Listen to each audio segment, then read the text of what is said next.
এক জঙ্গলের ধারে এক বক বাস করত। বকটা ছিল ভীষণ সরল আর বিশ্বাসী। তার প্রতিবেশী ছিল এক চালাক শিয়াল।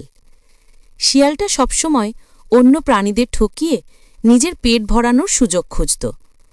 একদিন সকালে বক নদীর ধারে মাছ ধরছিল। শিয়াল এসে বলল, বন্ধু বক, আজ আমার বাসায় ভোজের আয়োজন করেছি, তুমি কিন্তু না এলে খুব কষ্ট পাব। বক খুশি হয়ে বলল, অবশ্যই আসব বন্ধু, তোমার বাসার খাবার তো দারুণ। দুপুরে বক শিয়ালের বাসায় এলো। শিয়াল খুব সুন্দরভাবে খাবার সাজিয়ে রাখল, কিন্তু খাবারটা ছিল একদম চ্যাপ্টা থালায়। পাতলা ডাল আর গরম ভাত ছড়িয়েছিল পুরো থালায়।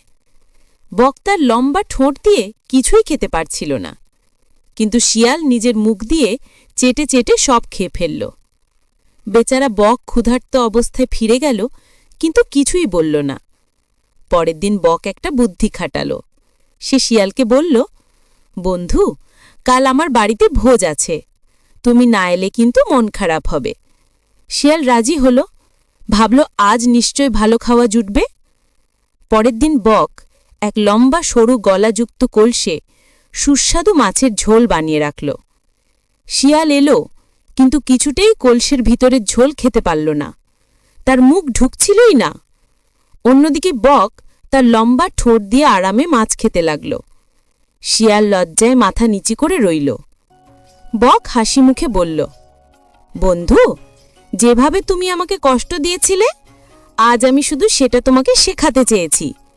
অন্যকে ঠকালে শেষ পর্যন্ত নিজেকেই ঠকতে হয়। শিয়াল চুপ করে রইল, সে বুঝতে পারল নিজের ভুল। সেই দিন থেকে শিয়াল আর কাউকে ঠকানোর চেষ্টা করল না, আর বকও তাকে ক্ষমা করে দিল। জঙ্গলের অন্য প্রাণীরা এই গল্প শুনে শিখল, চালাকি দিয়ে অন্যকে কষ্ট দিলে একদিন সেই চালাকি নিজের বিপদ ডেকে